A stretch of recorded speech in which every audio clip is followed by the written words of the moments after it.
Okay, today's going to be a little bit of a different video. As you can tell, we're back in Terraria, but you might be able to see a couple of differences on our character. Maybe the 94-hour playtime, the 200 MP and 500 HP, and how he looks. Well, time for some confessions. I was playing a lot of Terraria off camera. I got with some friends, we started a server, we had a good time, and I was playing on this account because I didn't want to restart. So I had played on this account, and yeah.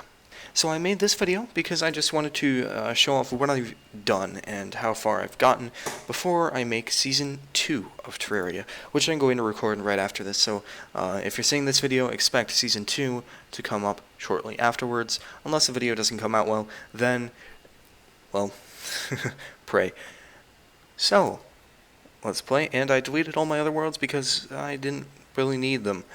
So, I'll do Case World. And last episode, if you remember, or if I remember, we just made a new world, and we were making the warehouse. And as you can see now, it's done. I moved everything back into the original world because I realized that it's completely dumb to make another world. And I made the warehouse here. As you can tell, we have a lot of chests. Most of them are full of stuff. All of the ones on this level are completely full. We have a bunch of chests up here as well, which are full of random stuff. A bunch of things used to create different stuff down here as well. I'm not going to go one by one through them all, but if you know the game, you can just take a quick gander and see what I've got going. So, as for residency, let's go to the map. I have a lot of people, so, well, if you want to see the map real quick, this is what the base looks like. That's just a general overview, and for all the people in the village, if you know the game, there are all of them. If you know the game and want to know who I have, that's all of them. And so, how I have the base set up, don't worry about what's down there right now.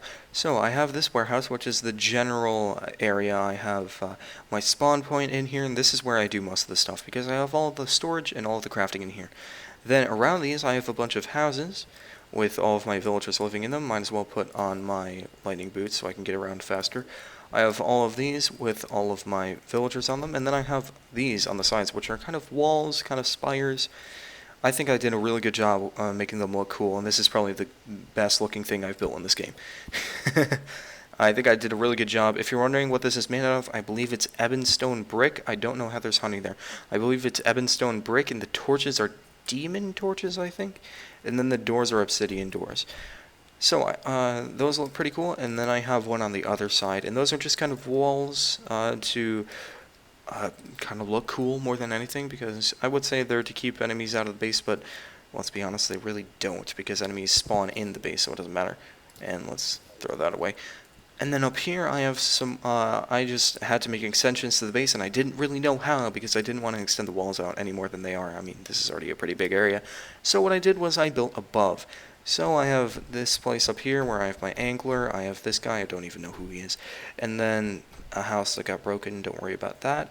So I have a couple of houses up here, and then a glowing mushroom biome, which was an absolute pain because I could never find the glowing mushroom biome. No matter how much I looked, I could never find the glowing mushroom biome on this map. So what I did was I went to a different world, got some seeds from that, went back to here, planted a bunch of mud randomly, and then let it grow, and then we have this now. Because I really needed glowing mushrooms. And then over here we have our boss fight arena for killing Moonlord. He is, if you don't know the game, he is the quote-unquote final boss of the game. And he gives a bunch of stuff, and I'll go over my tools later, but this is where we would fight him. We have honey, heart lanterns, those two things that I forget the name of, statues. And then over here is a pumpkin farm. I don't know, Ekrol made that, don't ask. Ask him if you want to know what the hell that is. And then if you go all the way to the right over here, of course we have our fishing area, because I still need to get the cell phone. But more of that later. We have our jungle biome, because I thought, well, the corruption and hollow are completely taking over the world, so might as well just grow a new jungle. So I did, and this is how it's going so far. So it's not big, but at the same time it's not small. And then we have a little bit of grassland. And this platform here is just to make it so the vines don't go down too far, and they don't go in here. If this is all crimson, they don't get corrupted. And then what I did with the base was I completely separated it from the rest of the world. So apart from this platform here, if I go over to the other side real quick, so I'm at the other side now, and if you're wondering what this is, how I'm flying, I'll explain all of that later when I go over my gear. If I go over here, as you can see, I made all of this, and then that's not where it comes up again, don't worry. And then it goes all the way through here, all the way up here, and then up here. And this is the only thing connecting this, my base, to the rest of the world. And the reason I did that was to prevent the corruption in Hollow and Crimson, because I do have Crimson on this map now, I let it grow a little bit, from getting to the rest of the base. Or getting to the base, rather. Because it's almost completely taken over the world. If we go over to the word Dryad, where are you? Right there. Status. 27% Hollow, 32% corrupt, and 1% Crimson. So, if I do a little bit of math right now, that's about, what, 60%? 60% corrupt, and then only 40% regular. But anyway, so that's mostly the base. Ah, yes, this section down here. I thought, we have so many banners, might as well make an area for it. So I thought this was an interesting area. It's more of a flex area than anything else, let's be honest. Don't worry about that. And so I have all of my banners, and these are tin chandeliers? No, they're gold chandeliers. Okay. And so all of these, this is all almost all of our banners, and every, I think it's 10 blocks, it changes from one building material to the other. And these are, I'm pretty sure all of them are rare building materials, but no, not all of them, but most of them are pretty rare. And then it comes out to here. And the chandeliers do change to silver, right? Yes. Silver. So it's gold and silver chandeliers. But yeah. And there are a lot of banners. And if you don't know, every 50 of a certain monster you kill, you get a banner for that monster. So if I kill 50 bats, I get a bat banner. If I kill 100 bats, I get another bat banner. If I kill 150, I get another, etc. And so we have a lot of banners. Now, enough of the base, now onto my loadout. So, for my primary weapon, I have the legendary Zenith, and this is the most powerful weapon in the game, of course. And it can hit anywhere on screen, and as you can tell, this is its attack animation, and it's pretty crazy, and it does a good amount of damage. Then we have the pick saw, which is a really fast-acting pickaxe, and it also works as an axe, so that's always very nice. We have torches, of course. Then we have the solar eruption, and the reason I have this, it's not as good as the Zenith, not nearly as good, but it's still a really good weapon. The reason I have this is for convenience, because it's actually a lot easier to use than the Zenith. And then I have the Phantasm, and if you don't know what this is, it's a bow, and it's one of my favorite, if not my favorite weapon in the game, even more so than the Zenith, because it's really fun to use. It shoots 5 arrows at once. So I usually use holy arrows with it, because holy arrows, if you don't know, when you hit something with it, it shoots arrows down from the sky. So if you're shooting 5 at a time, and the fire rate is pretty fast, and that's even faster if you have an archery potion, it's really powerful, and that's how I beat the Moon Lord the first time, is with this.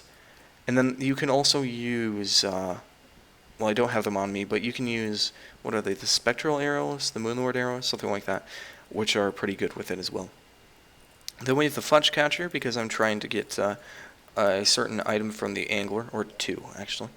Then the Clantaminator, and this sprays out a thing which changes, which can change the biome that it hits. So I've been using that to quell the hollow and everything. Then we have super healing potions in the ice mirror. The ice mirror is the magic mirror. It's the same thing, essentially, but if you ask me, it looks cooler. Then we have this, which don't worry about that. I don't use that.